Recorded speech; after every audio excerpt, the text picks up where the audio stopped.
欢迎各位来参加教会历史的这一个课程。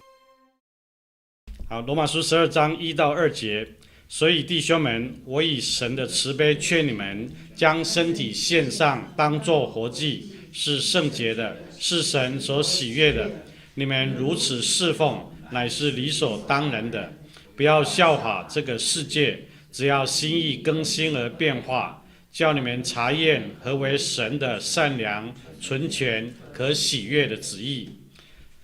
在这2节经文里面，保罗劝我们要把身体献上，当作活祭，把身体完全的献上，当作活祭。各位晓得，这里的活祭是指燔祭，就是旧约的几种献祭当中的燔祭。燔祭的话呢，是要把整个身体完全烧光的，绝不能保留的。表示说，我们要侍奉神，我们要查验神纯全、善良、可喜悦的旨意的话，我们一定要愿意把我们整个人献在祭坛上，让神来使用。献燔祭呢，表示说我们对自己的主权没有保留，表示我们的生活、动作、存留都在乎他，表示我们愿意把我们的家庭、把我们的婚姻、把我们的子女、把我们对的前途、对金钱、对时间一切的使用跟看法，都以神为中心，以神为本位。有这样的心智，我们才可能做侍奉的工作，也只有这样的侍奉，我们才能够蒙神所喜悦。但是要完全的献上，具体落实的时候，把身体献上，具体落实下来呢，不效法世界，心意更新而变化。不效法世界，心意更新而变化，然后我们在生活的形式上，在生活的方式上，像一个奉献给神的人，把身体完全献上的，是愿意为主来摆上一切的。我们看到清朝那时候19世纪的时候，这些宣教士当他们来中国宣教的时候，他们都有这样的心志，有这样的预备。当然我们说他们都有，当然是指这些正确的，指这些动机纯正的。当然也有少数也许是失败的，或者也许有其他动机和目的的。但是我们看到一个真正能够在神的国度里面被神使用的人，他一定是一个愿意把身体献上当作活祭的。而当我们在心里面，我们心智上，我们愿意这样做的时候，不只是我们心里愿意，而且我们在意志上，在情感上，我们愿意为这样的心智来付上代价。那接下来我们看第5课的时候，我们看到在这一段建设时期，就是从北京条约到庚子教案的这一段时间里面，许许多多宣教士的榜样，我们可以从他们的身上，我们看到他们怎么样把身体献上当作活祭。身体献上当作活祭，不只是个人，包括他的整个家庭、他的子女，都要把身体献上当作活祭。好，首先我们来看从北京条约到庚子教案，就是1861年到1900年这段时间里面，当时的整个的时代背景。首先我们从比较宏观的，从整个世界性的角度来看，那时候西方呢，因为工业革命所带来的地理的发现，所带来的工业产品的增加，以及科学技术的发达，那他们就希望能够在世界各地寻找市场。这我们在前面已经讲过，他要寻找资源，他要寻找市场的时候，那么他就开始在非洲、在亚洲、在中国就开始扩张他们的势力。所以在那段时期里面呢，中国就被迫了定了许多我们称之为不平等的条约。所以呢，中国人呢对外呢有一种排斥的一种心理，这种心理呢到义和团事变的时候可以说达到最高峰。这是整个外在的时代的环境。那在中国内部，那时候太平天国从清朝的角度来说，这是一个叛乱的团体。所以呢，内部呢有太平天国是一个心腹之患，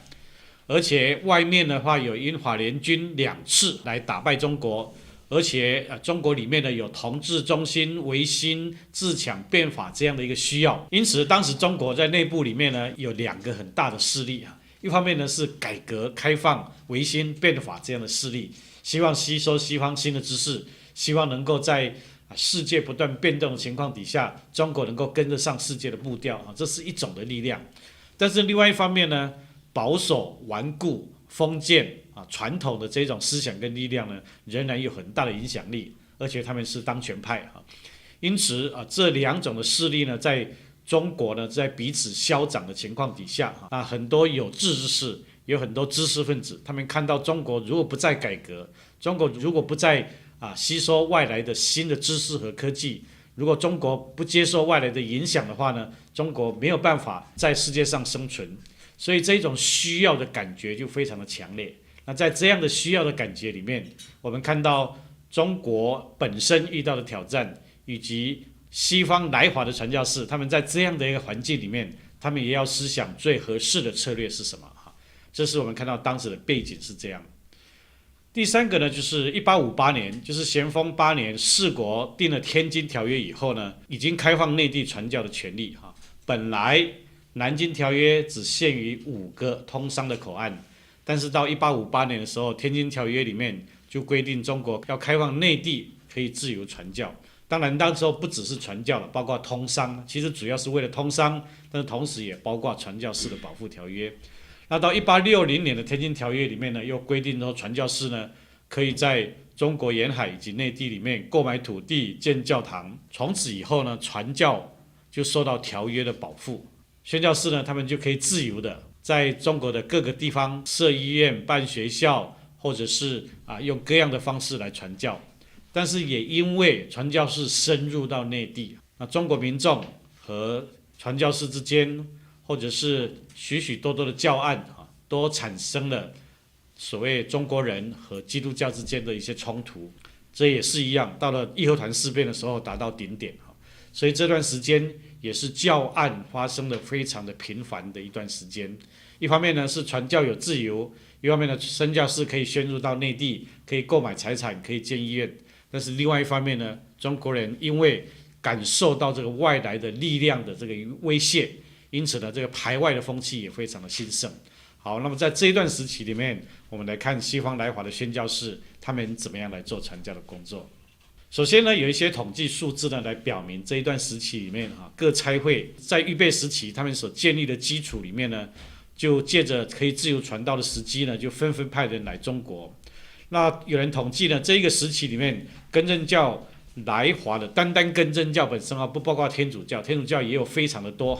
更正教本身的团体呢就达到160多个。有时候呢，甚至同一个差会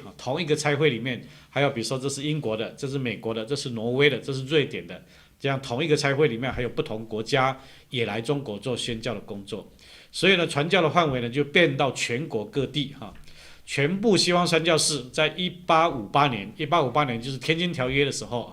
1858年呢只有80多个人，但是到1900年就是庚子事变的时候，那时候呢估计已经超过2000个人也就是说在这40年的时间里面呢增加了将近2000人的西方宣教士呢就来到中国。那这些宣教士当中有几个很有代表性的人物当然要介绍的非常的多，但是我在这里呢介绍几位有代表性的人物因为从他们的身上可以看到当时西方宣教士是用什么样的方式以及用什么样的策略来进入中国做宣教的工作。首先第一位呢叫 Walter Lowry 罗礼华他在中国的时候呢翻译的他的名字叫罗礼华。那我顺带要说的就是，当我们在翻译西方宣教士来华宣教士的中文名字的时候，一定要注意到因为西方来华宣教士他们来中国一定都会取一个中文的名字所以我们一定要照他们已经自己取的中文名字来翻译不能按我们自己的意思说把它翻成别个音有一次我看到一篇文章讲詹姆士·哈德森·泰勒，我那时候想来想去说到底这个詹姆士·哈德森·泰勒是谁后来才知道原来就是戴德生那戴德生早就已经有一个他自己选定的一个中文名字，我们一定要照这个名字来翻。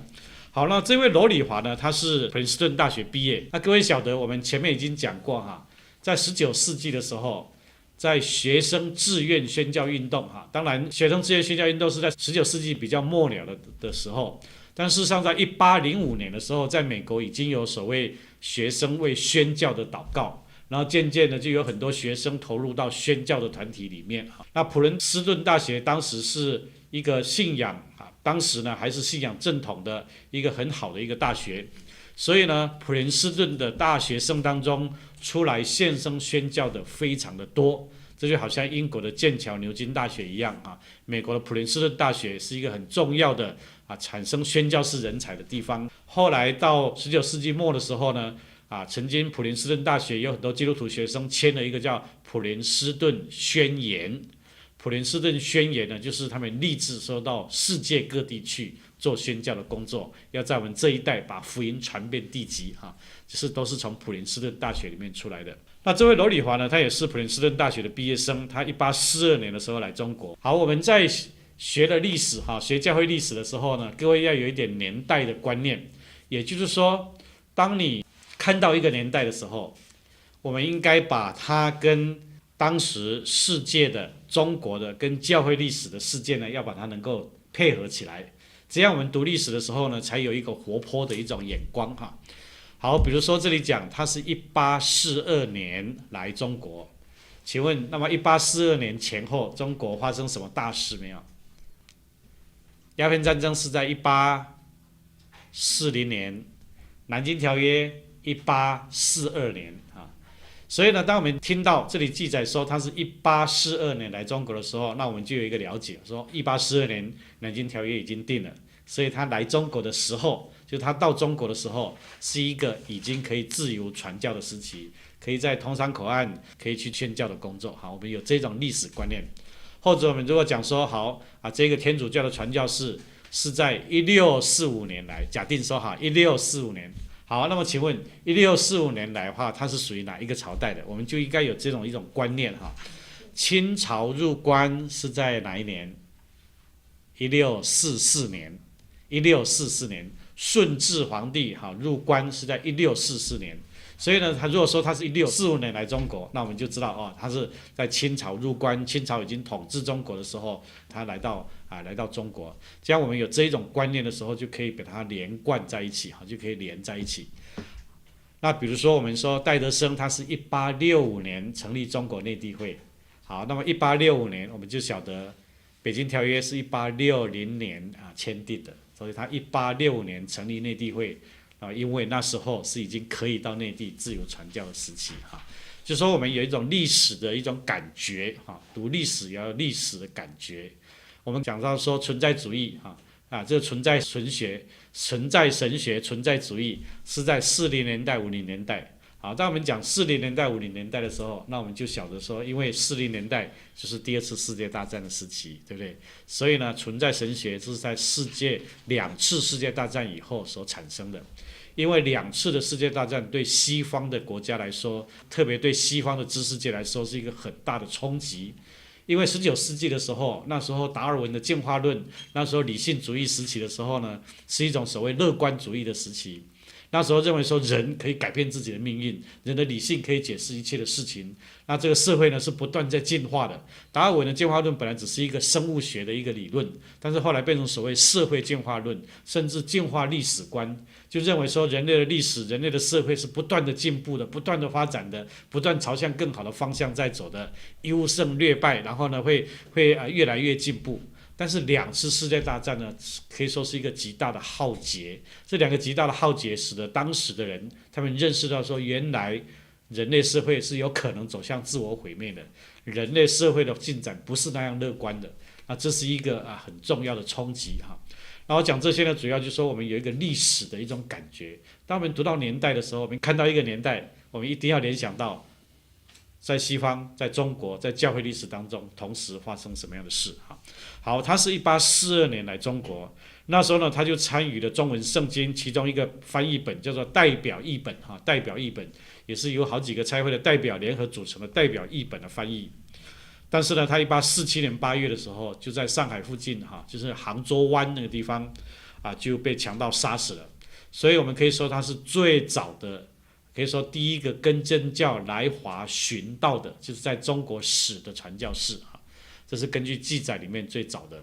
当然在天主教里面也有一些更早的，但跟真教里面呢，来中国寻道的传教士呢，可以说他是第一个人。那他的父亲呢是一个美国的参议员他的父亲他曾经1860年的时候，各位看到1860年马上要一个历史感1860年好有什么重要性没有？刚刚已经讲过了，北京条约订立了可以自由的设教堂、设医院。那他父亲呢也是1860年的时候那时候在中国，在上海呢设立了当时中国最大的一个现代化的印刷厂哈，那么称为美华书馆。书馆，他讲书馆，事实上它是一个印刷厂，也就是说可以在中国可以大量的印刷各样的文字书刊。他的弟弟呢叫罗里瑞英文叫 Robin。他的弟弟呢罗里瑞呢也是一样，也是来中国宣教的一个宣教士哈。好，那么这一家人都是把自己献身在中国里面啊。当然他父亲不是宣教士，不过他父亲呢协助设立了这一个很大的印刷厂啊。那罗里华我们特别提到他，因为呢他是第一个更正教的宣教士啊，更正教的传教士，在中国寻道。好，第二位呢叫宾惠莲啊，不是宾威廉哈，是宾惠莲，恩惠的惠，宾惠莲。宾惠莲呢，他生在1815年，死在1868年。那我们看他的生平的时候，我们也可以知道，1815年那时候在中国是还不能自由传教的。马礼逊刚刚来中国，1807年马礼逊来中国，那1868年就是北京条约之后，过了8年左右哈。他是一个苏格兰人，他曾经在欧美两洲呢是一个很出名的布道家，他曾经领导过当时在英国跟美国这2个地方呢曾经带领了属灵的复兴运动。后来神感召他来中国，他就1847年先到香港，然后到上海、北京、东北很多的地方传教。他有一句很有名的话呢，叫随时待命 ，always ready，always ready 哈。他曾经用这一句话呢，作为他主要的信息，也是他生活侍奉的准则。那因为呢，他是西方来华宣教士当中算是也比较早的一位哈，比较早的一位。除了马礼逊以外呢，他算是来的比较早的一位。所以呢，他所写的书、他的文章、他所讲的信息，影响了很多的人。那么在西方近代很有名的，像戴德生，这是我们都晓得了。马偕呢是在台湾宣教很早的一位传教士，他设立了马偕医院，一直到现在还在在台湾的台北还有马偕也是在台湾的宣教史上很重要的一位传教士。另外穆安德烈不是来华的宣教士，那穆安德烈他是在南非洲，他主要是在南非侍奉的一位传道人。那穆安德烈他所写的书对中国教会的影响就非常大住在基督里，还有穆安德烈的灵训、属灵的教训，以及穆安德烈所写的很多的灵修的书籍是代表敬虔派、敬虔主义的这一段时期的影响的他对中国也有很大的影响。而这一些宣教士，这些我们现在耳熟能详的这些属灵的伟人，他们都在他们的书上，在他们的日记里面，在他们信件里面说，他们受到宾惠莲很大的影响。因为宾惠莲早年在英国、美国的地方做宣教的工作，做带领属灵的复兴，所以呢，这一些年轻人，当时戴德生穆安德烈马偕这些年轻人都听过他的信息，受他的影响。那么请各位特别记得他这一句话随时待命 ，always ready，always ready。我觉得这一句话对今天对我们来说还是很重要的信息。他就是勉励基督徒说，你要随时准备好。说神我在这里，请差遣我，我随时准备好。如果神的呼召临到你，你要随时准备好。那么随时准备好，就表示说你平常在圣经上，在属灵的侍奉上，在恩赐的操练和发掘上，以及品德的塑造上，或者是在做宣教工作所需要的一些基本条件上，你要把你自己准备好。然后不要说神都没有呼召我，所以我不去，而是说我准备好了，你什么时候呼召我，我就去。何况宣教工作不是只在远方，不是跨洋过海才是宣教你愿意跨过你的街道，英文叫做 cross the street 就是你跨过你的街道，然后你才能够 cross the sea， 才能够越洋过海你愿意跨过你的街道，去向你的邻居、向你周围的人传福音，这就是宣教工作的开始。所以他说 always ready， always ready， 随时准备好，随时整装待发。事实上，一个精兵一个军队，一个精兵也是一样，他随时准备好，随时有情况来，他马上就要出动。所以做基督精兵的要随时待命，随时待命。那他这一句话呢，对后来的宣教士影响非常的大。好，第三位戴德生就是我们很熟悉的戴德生1832年到1905年。好，1832年我们就晓得1832年，那这时候呢，马礼逊来中国已经有很长一段时间。中文圣经1823年已经翻译出来了，中文的文法的书也已经翻译好了，中国呢也已经渐渐当到1840年的时候，已经可以开放五口通商了，已经渐渐的可以在中国的这几个重要的通商口岸已经可以传福音了所以呢，戴德生呢他是17岁的时候蒙召当他一清楚重生得救，他立刻就知道说神要呼召他来中国。那当然表示说，在他这个之前在他重生得救之前，他那时候因为是在一个基督徒的家庭里面，所以他已经听到有一些来过中国的宣教士讲在中国的历史，讲在中国的情况，中国的宣教的需要，所以他心里面呢就有这样的一个负担，神要他在中国人当中传福音。所以当他重生得救以后呢，他立刻就决定说他要到中国去做宣教士。他也是一样 ，always ready， 他就开始预备他自己，他就学中文，他就练习睡木板床因为他想到说可能来中国的时候居住的环境可能不是很好，所以呢他就睡这种木板的床。同时呢，他学习一些中国的文化历史，而且他也像马里逊一样，他学医，他也是学医，就是在医学方面他要作为一个接触点，而且他那时候呢也开始在属灵方面的操练呢，就是说学习过信心生活。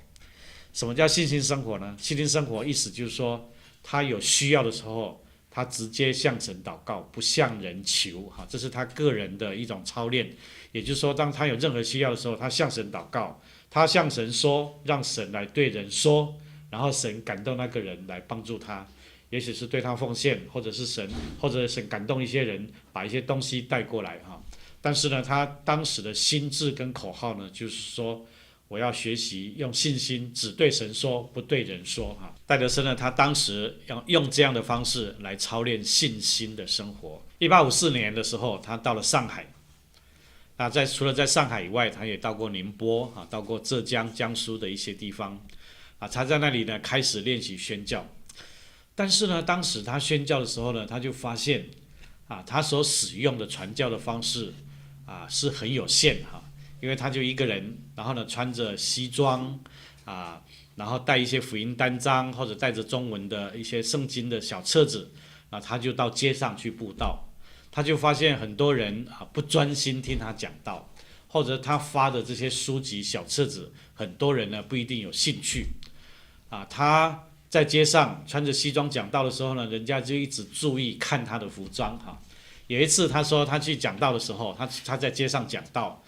平常的那些人听到有洋人洋鬼子来讲道了，那么大家呢都是在那边嬉笑怒骂或者只是好奇的跟着他啦。那一天他在那里讲道的时候，布道的时候呢，发现有一个人很专心很注意的在听他讲道，而且有时候又点完头以后呢，听一听又摇头，好像不太懂不太懂，然后又点头。哇，他就觉得很兴奋了。他说这个人一定是很专心听吧他听不懂他就摇头，然后他听懂了他又点头所以他就很高兴。讲完以后呢，他就去找这个人说，你刚刚我看你点头又摇头到底你刚刚你问题在哪里？我可以再跟你讲解，我可以再跟你说明一下。那个人说我是做裁缝，我是做衣服的他说我看你穿的西装呢，我看来看去呢，我就是想不通他说这个西装前面开叉开这么大那你冬天的时候你不会很冷吗还有呢，你这西装的这个袖子上面不是还要多缝3个扣子他说我就在想说这个扣子到底是什么用处我在想说扣子大概是扣子掉的时候呢就可以补充所以呢就缝在这个地方免得找不到。但是为什么左边3个右边又3个呢？难道你的扣子会常常掉吗？所以我说我又想不通又想不懂搞不懂这个到底是什么意思而且这西装这么硬，那穿起来不是很不舒服吗他说我就在想这个服装的问题，我就一直想就想不通，有时候又想通，有时候想不通那戴德生经过这个教训以后呢，他就发现说哇，他如果穿着这个洋人的洋服，然后在这里传教，人家把你当外人，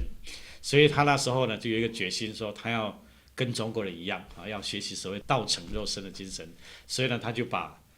头发剃掉，把这个西方式的头发剃掉。那各位晓得清朝的时候前面是要剃得很光，后面就梳一条很长的辫子那他也是一样，在他的日记跟他的书上，他就在写啊，他说梳辫子对他来说是一件大事情啊，因为呢这个辫子要留得很长嘛，而且还要用猪油啊。他说因为要用猪油把它涂在那个鞭子上面，让它可以光跟亮嘛，啊，否则的话梳不起来，那这猪油就黏黏的油油的哈，很不习惯。然后他说穿中国的衣服的话呢，特别是裤子，他说中国人穿的裤子呢，可以一个人一条裤子3个人可以穿得下的哈，很宽很大，所以呢他老是怕那个裤子会掉下去哈。那裤子要一条带子绑住，绑住的话，他有时候一面讲到一面要抓那个裤带，他怕那个裤带会掉下去哈。那么他就在形容说，他当时呢就是决心说，他因为看到西方人，然后穿西方的服装，过西方式的生活，在中国传教呢会遇到很大的困难，所以那时候呢他就决心他要改变他的生活饮食习惯。那另外一个呢很重要的就是他发现了他一个人，当然不是他一个人啊，他有一些同工，但是他说以很少数的人，然后自己这样传，他自己的健康后来都受到很大的影响。他就感受到说，不能靠他一个人的力量，一定要组织一群人一起来做。所以1860年他回到英国，一方面是休息，因为他的身体垮了哈，他就休息；一方面呢，他把医学再学到更完整哈，学到一个像是有一个毕业证书一样。另外一方面呢，他也是在那一段时间里面呢，可以说是他的旷野时期。旷野时期呢，就是他在英国那段时间里面，他就好好来思想。到底在中国宣教应该有的策略，应该有的方向是如何？所以他有很多的祷告，然后也一方面也去传递中国宣教的负担。那到1865年6月25号的时候，他就在伦敦呢设立了叫中国内地会。当他设立中国内地会的时候，他当时一个原则呢，就是中国内地会要呼召一群宣教士，他们是全家一起到中国去的。而且他们一定要愿意到中国内地去的哈，要愿意到内地，所以它叫中国内地会。